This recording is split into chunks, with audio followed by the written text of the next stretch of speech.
Je vais essayer de parler d'abord de la particularité du colonisateur, parce que pour comprendre en fait la question de la Guinée et du Cap-Vert, il faut comprendre comment le Portugal en fait s'est retrouvé en fait État colonisateur de ces deux territoires africains, enfin plusieurs territoires, mais en particulier là de ces deux territoires.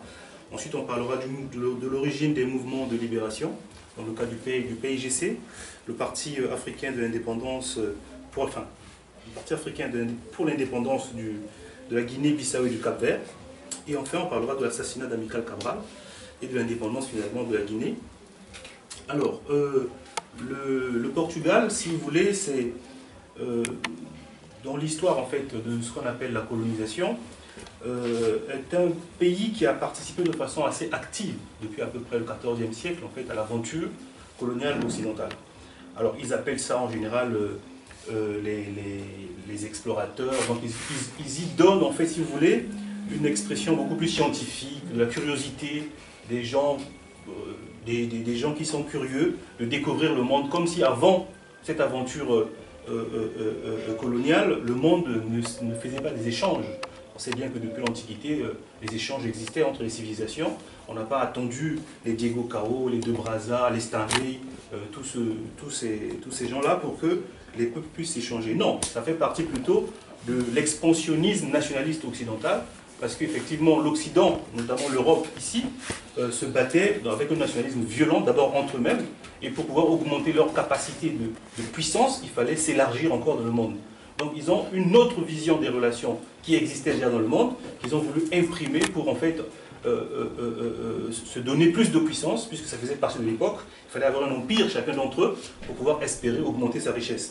Donc là, vous avez à peu près, on va dire, la puissance, enfin, le déploiement du Portugal entre le 15e siècle et le 19e siècle. Le Portugal est déjà a déjà le contrôle du Brésil, en quelque sorte. Le Brésil est donc fait partie de sa colonie. Vous avez de l'autre côté, en Asie, Macao, vers la Chine. Vous avez les îles Sao Tomé et Principe, disons Saint-Thomas, l'île du Prince, hein, c'est ce que ça veut dire. Vous avez sur la côte occidentale, vous avez donc la Guinée-Bissau, vous avez le Cap-Vert, vous avez l'Angola, vous avez le Mozambique et vous avez évidemment le Portugal. Sauf que en 1822, le Portugal va perdre en fait le Brésil. Donc il y a une guerre d'indépendance, le Portugal perd le Brésil. On remarque bien sur la carte du monde que le Brésil c'est la colonisation la plus importante du Portugal. Donc le Portugal s'affaiblit largement. Or le Portugal s'affaiblit, ça veut dire aussi qu'en Europe, le Portugal devient faible par rapport aux autres. Je rappelle qu'entre 1822 et à peu près la Deuxième Guerre mondiale, il y a eu plusieurs batailles, entre eux-mêmes d'ailleurs. Donc plus le Portugal s'affaiblit, plus le Portugal perd aussi sa place de puissance au sein ou entre Européens.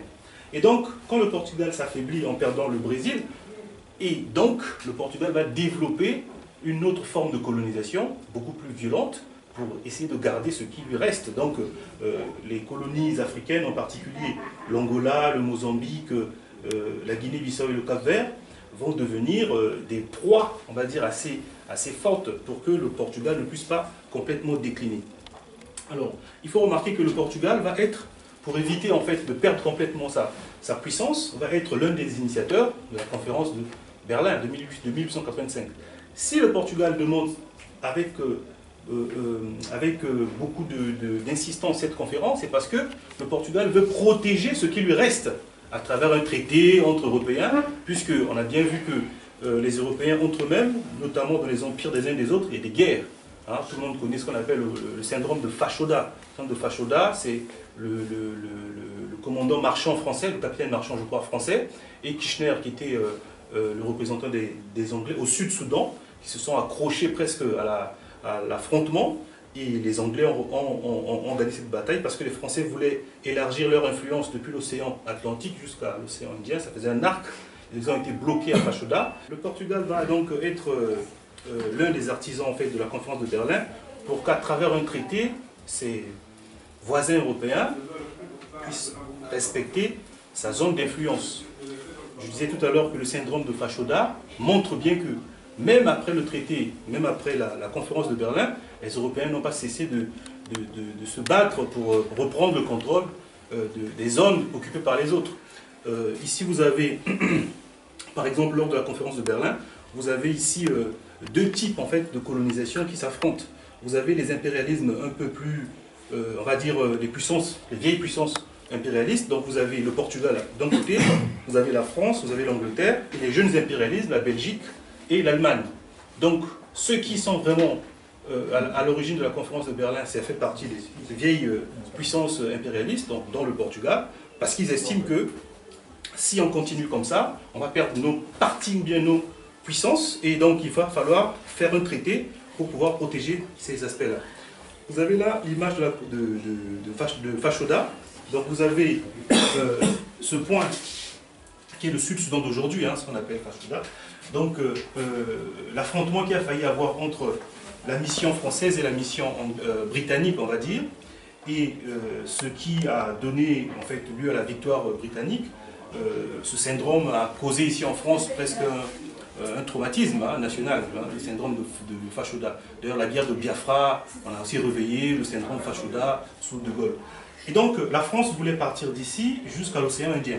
Donc, les Anglais les avaient bloqués à ce niveau-là, ce qui fait que la République centrafricaine, ce qu'on appelle le Bangui-Chari, devient en fait, c'est pourquoi les Français se battent depuis très très longtemps pour garder le contrôle de la Centrafrique, parce que ça leur permet d'éviter à ce que les Anglais descendent en fait jusqu'à l'Afrique centrale. Et donc c'est très important de comprendre ce jeu qui finalement, malgré la Première Guerre mondiale, ou bien la Deuxième, où on a enlevé à l'Allemagne ses possessions, on continue malgré tout à rester dans le cadre de la conférence de Berlin. Donc les possessions sont restées à peu près les mêmes. La conférence de Berlin a complètement changé le visage du monde. Ce que vous avez, c'est la puissance britannique. Hein. C'est grâce à la conférence de Berlin aussi que les Britanniques ont gardé leur position. Donc vous avez l'Inde, vous avez l'Australie, la Nouvelle-Zélande, vous avez le Canada, vous avez tout ça. C'est vraiment la conférence de Berlin qui a posé les bases de ce partage du monde qui continue encore à exister aujourd'hui. Et là, vous avez la partie donc, de la domination française en Afrique. Vous avez l'Afrique occidentale, l'Afrique de l'Ouest hein, aujourd'hui, et vous avez l'Afrique francophone, Madagascar, et ainsi de suite. Donc nous avons un visage du monde, et vous avez l'influence du Portugal, là, après la conférence de Berlin, il lui reste donc le Cap-Vert, la Guinée-Bissau, et ainsi de suite. Donc la conférence de Berlin, on va dire qu'au jour d'aujourd'hui, continue encore à, on va dire, structurer, on va dire, les puissances qui contrôlent le monde. Cette conférence a été, on va dire, le point de départ de ce que nous connaissons aujourd'hui. Alors, de tout ça, il est sorti pour le Portugal ce qu'on appelle les colonies de peuplement. J'ai fait rapidement quelques petites définitions. Vous avez ici la colonisation de position, la colonisation de peuplement, la colonisation d'exploitation, la colonisation mixte et enfin la colonisation de plantation. Alors, tout ça, ça aboutit à la colonisation. Mais il faut bien comprendre les nuances qui existent entre toutes ces colonisations. La colonisation de position, c'est simplement lorsque un État fort décide de prendre appui sur un territoire. Ça peut être simplement une base militaire, ça peut être un comptoir rapidement, commercial, et sans forcément exercer, on va dire, une influence culturelle, politique dans le pays dans lequel on prend appui. La colonisation de peuplement, c'est cette colonisation où les métropolitains vont faire souche dans le territoire où ils vont occuper. C'est ce que nous avons eu en Afrique du Sud, c'est ce que nous avons eu en Angola, et ainsi de suite. La colonisation d'exploitation, c'est lorsqu'on a ce qu'on appelle des sociétés d'exploitation qui s'implantent, qui font travailler les locaux, enfin, on dit les indigènes, de façon à récupérer les richesses. Vous avez ensuite la colonisation de plantation. Cette colonisation-là, on la trouve en particulier au Brésil, dans les Caraïbes, hein, où on a fait travailler les esclaves, ainsi de suite. Le Portugal va accélérer son système de colonisation, alors que lorsque ils avaient occupé, bon ça c'est Salazar, lorsqu'ils avaient occupé le Cap-Vert dès 1400 et quelques à peu près, c'était voilà, une position relativement d'opposition, ça n'allait pas très loin. Mais dès lors qu'ils ont perdu le Brésil, ils ont accéléré ce processus. Ils ont à la fois fait la colonisation de peuplement, d'exploitation, où ils partaient chercher donc des populations de la Guinée-Bissau, donc des Noirs, pour les amener sur l'île, donc le Cap-Vert. Et le Cap-Vert est constitué majoritairement, ultra-majoritairement de métis. Et donc, pour maintenir ces positions, pour ne plus partir de l'Afrique, parce que justement le Portugal était affaibli avec la perte du Brésil. Ils vont accélérer le mouvement donc de colonisation, de peuplement. Alors, les colonisations de peuplement globalement sur le continent, je vous ai fait une petite liste. Vous avez donc l'Angola, le Mozambique, la Guinée-Bissau, et vous avez Sao Tomé et Principe. C'est le Mozambique, tout ça, c'est sans les possessions portugaises. Et un peu plus bas, vous avez aussi l'Angleterre qui a fait aussi le concept de peuplement. Le cas, par exemple, du Zimbabwe, qui a aussi fait les deux, c'est-à-dire Cecil Rhodes, lorsqu'il s'est implanté au Zimbabwe, à la fois il y avait les compagnies à charte, ce qu'on appelle les sociétés concessionnaires dans la partie francophone, et il y avait aussi des populations blanches qui venaient faire souche.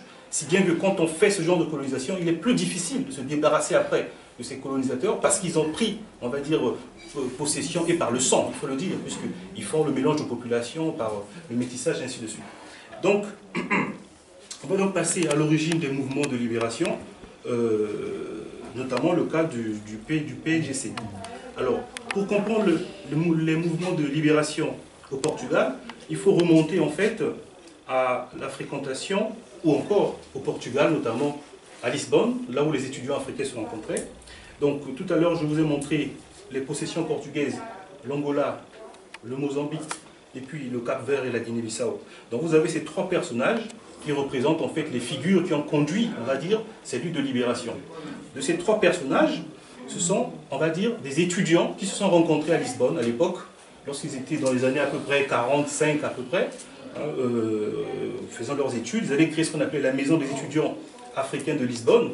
C'est là où ils ont développé toutes les théories pour leur libération, puisqu'ils partageaient le même colonisateur, un peu comme les Africains francophones qui se retrouvent à Paris, ou encore ceux de la partie anglophone qui se retrouvent en Grande-Bretagne. Donc ces trois personnages, notamment Amilcar Cabral à gauche, vous avez Agostinho Neto au centre, et vous avez Eduardo Mondlane.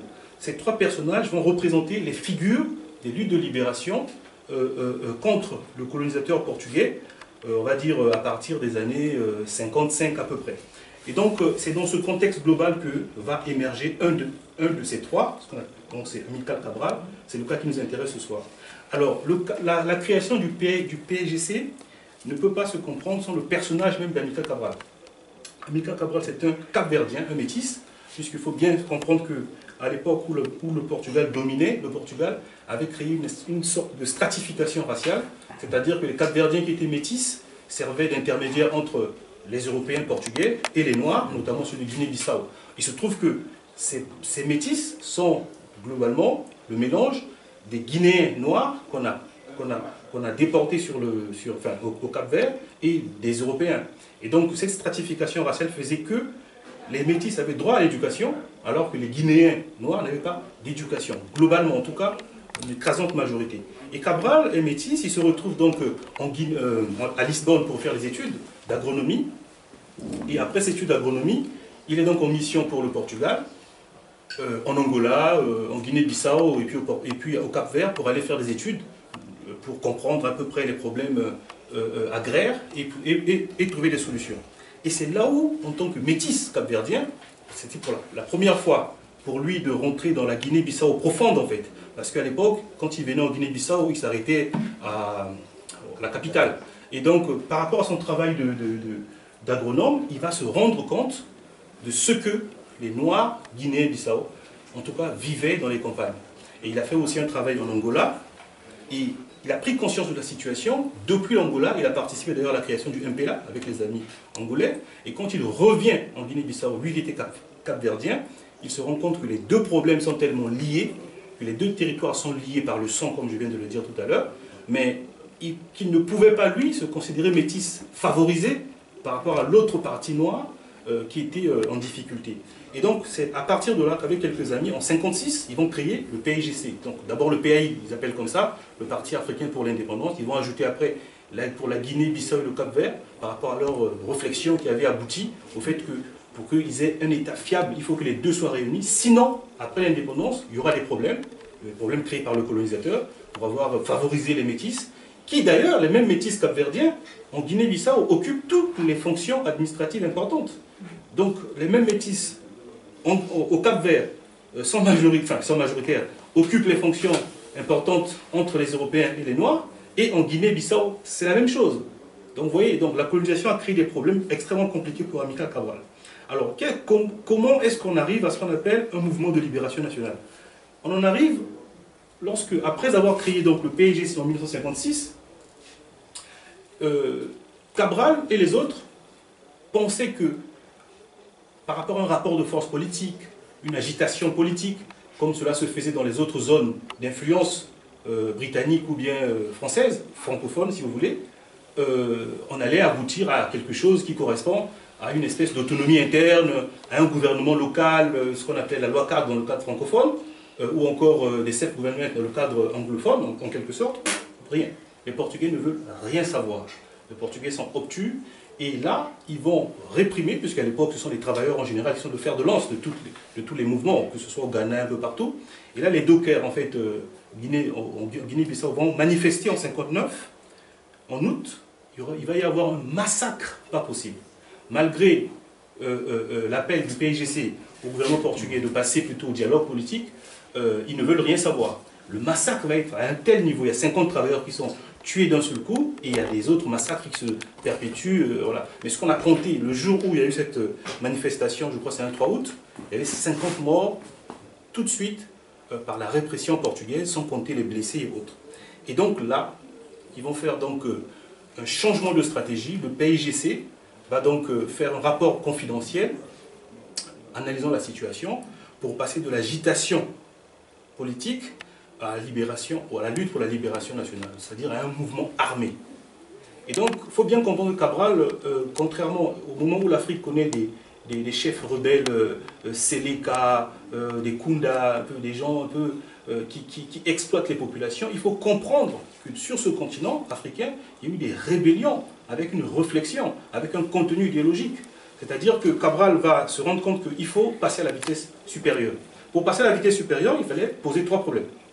Le premier, déplacer donc l'action subversive de la ville vers la campagne. C'est-à-dire que ce que le PIGC faisait en ville, quelques tracts, tout ça, vers la campagne. Ça va correspondre à ce qu'on appelle le FOCO. Le FOCO, c'est une stratégie, c'est une théorie de libération décrite par le Che Guevara, s'inspirant de l'expérience chinoise, cubaine, tout ce que vous voulez. Le FOCO avait comme particularité, c'est de partir de la paysannerie, de régler les problèmes agraires et de faire un embryon d'armée, on va dire, révolutionnaire, parce que si cette armée un jour aboutit à la victoire, on va constituer une vraie armée populaire, juste, parce que si on part de la ville, ce sont justement la petite bourgeoisie urbaine qui va développer une armée pour imposer, on va dire, un autre diktat sur les populations. Et cette théorie du Che qui se développait aussi en disant que voilà, on va créer plusieurs Vietnam pour rendre la vie difficile à l'impérialisme et puis espérer avoir plusieurs victoires. Mais ce qui est sûr, c'est que pour Cabral, le FOCO, c'est la meilleure manière de traiter le problème de la Guinée-Bissau, donc des Noirs de la Guinée-Bissau, puisque la base des troupes du PIGC partaient de la Guinée-Bissau. Donc là où les Noirs ont été défavorisés, créer en fait la justice sociale dans ces zones pour pouvoir régler, tout en se battant pour la libération, le problème de l'arriération qui a été créé par les Portugais. Donc ça, c'était le premier point. Deuxième point, se préparer à la lutte armée. Ils n'ont pas de moyens, puisque le mouvement a été créé plutôt pour faire un combat politique classique. Troisième point, transférer une partie de la direction vers l'extérieur. Et pour aller vers l'extérieur, il faut avoir un pays qui permet d'avoir la base arrière. On ne peut pas faire la lutte de libération quand on n'a pas un pays qui constitue en fait la base arrière. Ça ne sert strictement à rien.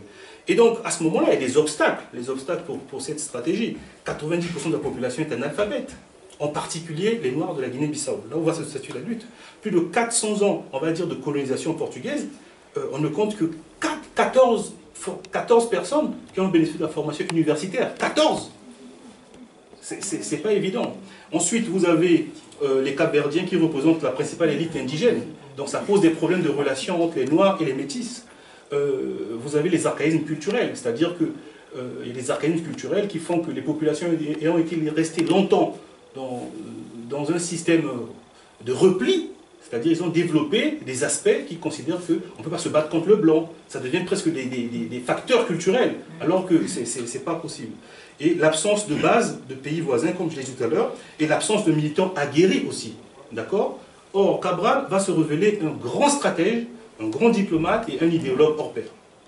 D'abord, il prend la clandestinité lui-même, à ce moment-là. Il a un pseudo qu'il utilise pour sortir du pays, pour voyager en particulier en Afrique du Nord, là où il a trouvé ses principaux soutiens, en Algérie, en Égypte, enfin en tout cas le Maroc aussi. Il s'appelait Abel Diassi. Comme il était métis, il pouvait bien utiliser ce genre de choses. Et en 1961, il va donc arriver, par ses qualités de diplomate, à faire partir en Chine donc ses premiers chefs de combat, 9 soldats en particulier qui vont être formés à l'académie de Nankin. Ce sont les Chinois qui vont lui permettre de former ses premiers commandos. Ensuite, il va aussi avoir le soutien de... Bon, l'OUA n'est pas encore créé, puisque nous sommes en 61, mais en tout cas, la plupart des pays qui vont travailler pour la création de l'OUA vont être ses soutiens principaux, le Ghana et autres et tout. Mais les pays de l'Afrique du Nord en font partie déjà, le Maroc, l'Algérie, ainsi de suite. La Guinée-Conakry, finalement, de Sékou Touré, va jouer le rôle principal. Sans la Guinée, il n'y a pas le PAIGC.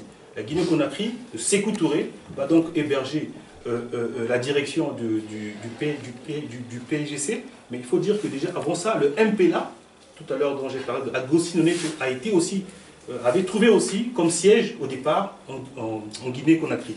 Donc Sékou Touré va payer très cher, on le verra tout à l'heure, son soutien au mouvement du PAIGC, et ils vont évidemment développer le FOCO donc, comme stratégie de combat.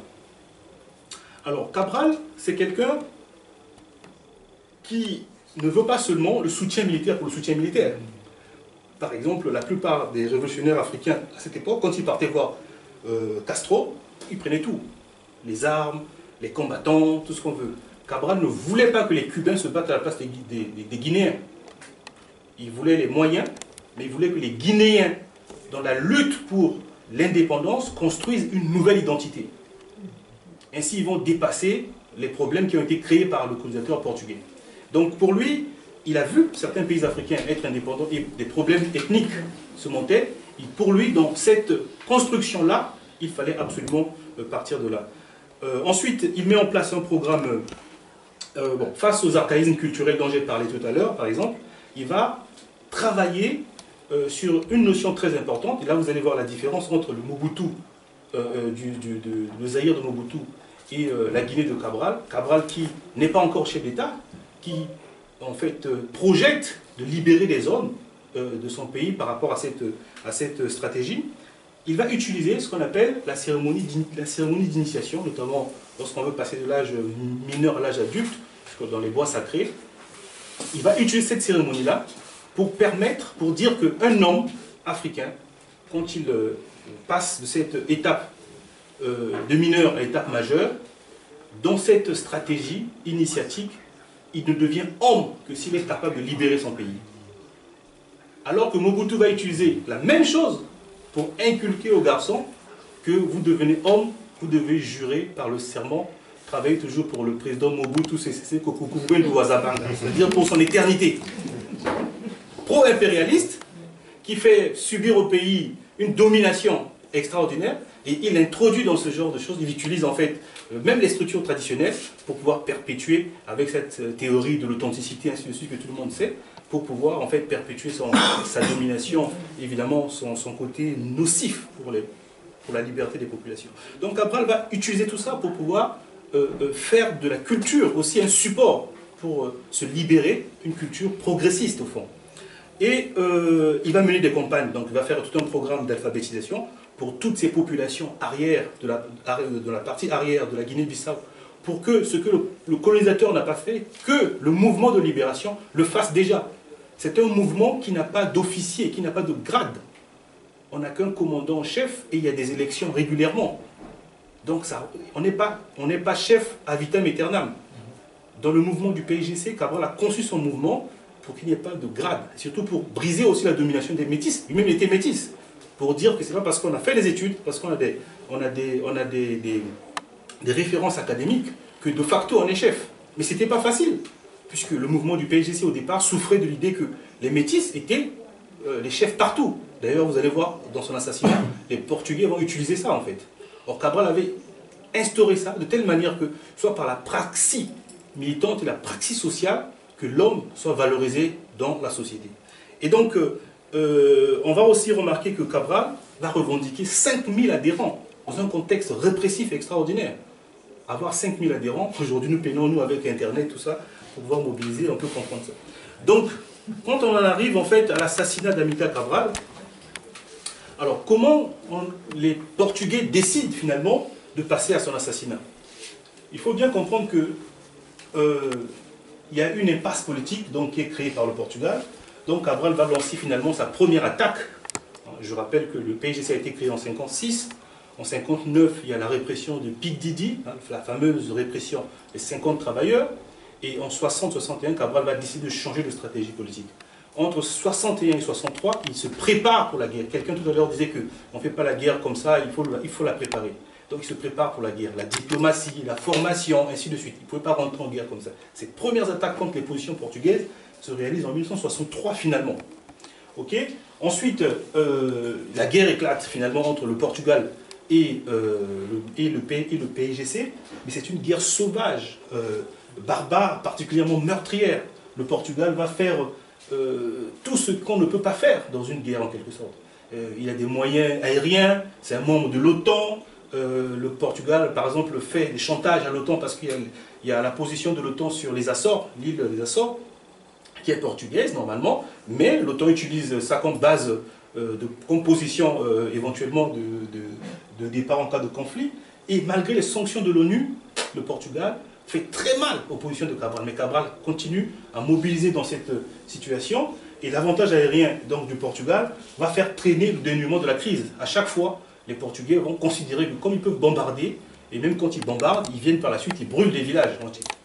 Et donc, on va passer donc... Voilà, j'ai mis ici à côté, vous avez une image de Cabral avec les femmes. Il faut bien comprendre que dans cette société qui a été complètement bouleversée par rapport à la colonisation portugaise, les femmes dans les sociétés de Cap-Vert et de la Guinée-Bissau ont été reléguées.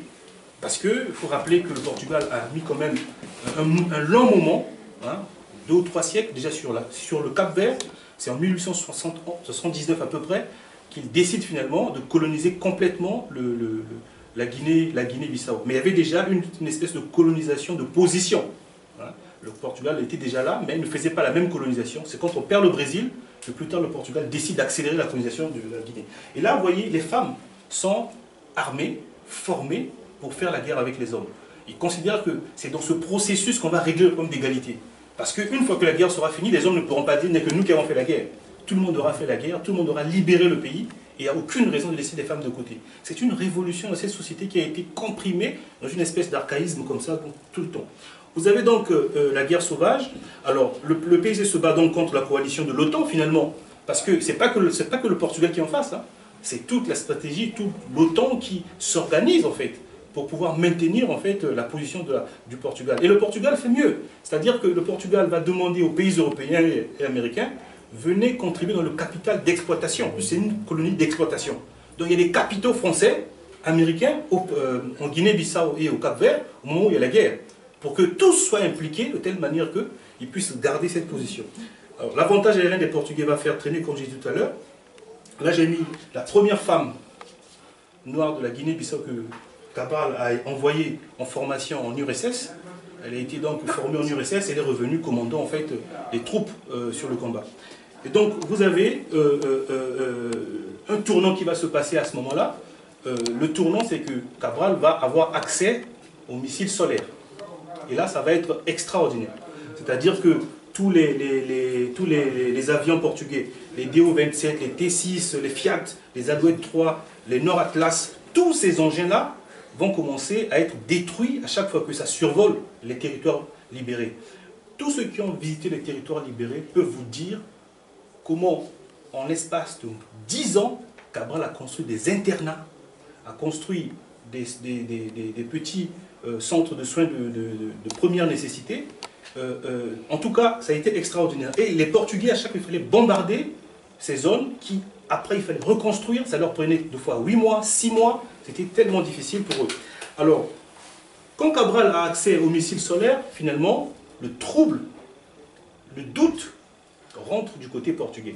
On parle de mouvement des capitaines, on parle du fait que les officiers portugais qui ont fait la révolution des EI, c'était des progressistes. Mais on oublie un élément très important, c'est quand le PIGC a accès aux missiles solaires, que les Portugais ne peuvent plus sillonner en fait l'espace des zones libérées, que finalement les doutes commencent à apparaître chez les soldats portugais.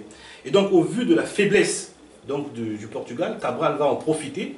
Il va donc, il a fait, c'était un fort du côté diplomatique. Hein. Tous ceux qui ont lu sur Cabral savent que Cabral était un fin diplomate. Donc il a sillonné le monde, il a eu l'accord de 86 pays, puisqu'il a vu que le Portugal s'affaiblissait, pour demander en fait, si le Portugal n'ouvre pas les négociations, il va demander, il va proclamer l'indépendance des zones libérées. Et pour le Portugal, c'est un cauchemar. Il y a 86 pays qui annoncent que si le PIGC annonce la proclamation de 86 pays, donc ce sont des territoires libérés, donc des territoires souverains, sous le contrôle des Guinéens. Et à partir de là, une course contre la montre va maintenant se faire entre les Portugais et Cabral. Il fait le tuer. Il fait le tuer. Avant, il avait annoncé qu'il allait le faire en 1973, même s'il y avait déjà des projets pour l'assassiner avant. Mais cette information-là, publiée, et la plupart des pays, parmi les 86, les plus courageux, vous pensez bien à Cuba, à certains pays qui avaient dit tout de suite que nous allons reconnaître ce pays, ça a créé une situation de trouble chez les Portugais. Et donc là, la course contre la montre a commencé. Mais attention, Cabral a sa base arrière en Guinée, Conakry, chez Sékou Touré. Il se trouve que Sékou Touré, avant d'assassiner Cabral, déjà en novembre 1970, les Portugais avaient monté une opération qu'ils appelaient l'opération Main Verte, qui consistait à tuer Sékou Touré en même temps que Cabral. En fait, cette opération, c'est une invasion de la Guinée-Conakry. C'est la plus grande opération d'invasion militaire que le Portugal n'avait jamais organisée de son histoire. En tout cas, ils ont envahi une bonne partie de la Guinée, sauf qu'ils se sont trompés. Là où Cabral et Sékou Touré se trouvaient, n'étaient pas dans leur plan. Et donc, il y a eu des protestations. Ça fait 3 jours, il y a eu des protestations. Le temps qu'ils quittent la Guinée, Sékou Touré et Cabral ont réussi à se mettre à l'abri. Ça a échoué, déjà en 70. Alors pourquoi en fait envahir la Guinée? Parce qu'ils voulaient implanter, mettre en Guinée les dissidents du régime Sékou Touré, enfin, du régime de Conakry, de façon à ce que ce régime après puisse enlever en fait la base arrière que constituait en fait la Guinée-Conakry au PIGC, ce qui constituait simplement la mort du PIGC. Parce que le Sénégal constituait une autre base, mais plutôt une base diplomatique. Le Sénégal n'acceptait pas que le PIGC ait des camps d'entraînement. Mais en Guinée-Conakry, Sékou Touré avait des camps d'entraînement, tout passait par Sékou Touré, et il le réclamait, il affichait, il faisait des discours à l'ONU pour le camp du PIGC, pour que le PIGC puisse en sortir. Et finalement, ils vont décider, donc, comme je l'ai dit tout à l'heure, quand Cabral annonce la proclamation de l'indépendance, ils vont décider finalement de l'abattre. Et donc, une course contre la montre. Le 20 janvier 1973, Cabral était donc un soir à 22h30, était au retour d'une cérémonie à l'ambassade de la Pologne en Guinée-Conakry, là où se trouvait la base du parti. Et au retour, arrivé vers chez lui, il est donc intercepté par les membres du parti même, qu'il reconnaît d'ailleurs. Donc la scène de sa mort est expliquée, puisque sa femme a survécu, il était avec sa femme a assisté à toute la scène. Cabral a été fusillé par les membres de son parti. Il n'est pas mort encore après avoir été fusillé, il est encore vivant. Il dit à ses camarades, je ne comprends pas pourquoi vous faites ça. Nous avons toujours eu la possibilité de parler. Est-ce qu'on ne peut pas parler? Ils ont fusillé à nouveau Cabral. Alors ce qui s'est passé, c'est que Cabral, pendant qu'il était en fait recherché par ces membres-là, il faut comprendre que comment on appelait l'ancien président du Mozambique, non, peut-être récemment. Chissano se trouvait à ce moment-là en Guinée-Conakry. C'était un des cadres du Frélimo, puisque le Frélimo menait le même combat au Mozambique à ce moment-là. Donc il était venu en Guinée-Conakry ce soir-là, il faisait une conférence en fait sur les méthodes de lutte, et les cadres, la plupart des cadres du PIGC se trouvaient dans cette conférence à ce moment précis. Et donc Cabral se retrouvait seul avec sa femme à l'ambassade de la Pologne. Il rentrait chez lui dans une villa, la résidence de Kouloum, enfin de Kaloum, c'est on va dire, une périphérie de Conakry. Et donc à ce moment-là, Cabral est intercepté donc par ce groupe de ses propres camarades. En fait, ces camarades-là ont été exclus du parti parce qu'on avait découvert qu'ils étaient des agents doubles des services de renseignement portugais. Et donc, l'idée pour les Portugais, évidemment, c'était pas de le tuer, c'était de le ramener vivant. Il se trouve que devant la personnalité de Cabral, le commandant qui l'arrête est paniqué, donc il tire une première fois. Et c'est ainsi que Cabral n'est pas mort avec les premiers coups. Et il s'arrête, et Cabral est encore blessé, sa femme est dans la voiture, tout ça, et Cabral lui parle, il dit, mais camarade, je ne comprends pas, d'où vient ce comportement? On a toujours réglé les problèmes dans l'organisation, on aurait pu en parler. Il donne un deuxième coup de rafale. Et Cabral meurt, sa femme a été arrêtée par ce groupe, et un autre camarade qui était aussi avec sa femme. Et là, le bruit court, parce que c'est l'ambassade de Cuba, qui n'était pas loin en fait de ce lieu de crime, annonce, donc avertit Sékou Touré, les services de renseignement, les services de sécurité de Guinée-Conakry, et les services de la marine qui rattrapent en fait ce groupe. Ils ont été arrêtés, les mêmes, hein, ils ont été arrêtés, et il y a eu même leur procès, tout ça, qui a été organisé. C'est pour dire que Cabral a eu un comportement exemplaire. Vous savez, pour tout mouvement de libération, il y a trois choses, en particulier dans le cadre de la Guinée-Bissau. Il faut faire trois choses. D'abord, désaliéner le dominé. Et Cabral a fait ce travail, parce que pour avoir monté ce mouvement, pour que les gens se battent, alors que pendant longtemps, ils ont été maintenus dans un système qu'ils croyaient presque normal. Il a réussi à désaliéner le dominé. Deuxièmement, Cabral a réussi à détruire ce qui était au fondement des rapports de domination que le colonisateur a instaurés entre le dominé et le dominant. Et c'est pourquoi les populations ont pu se battre. Et enfin, il a réussi à inculquer à ce peuple ce qu'on appelle la conscience de l'autodétermination.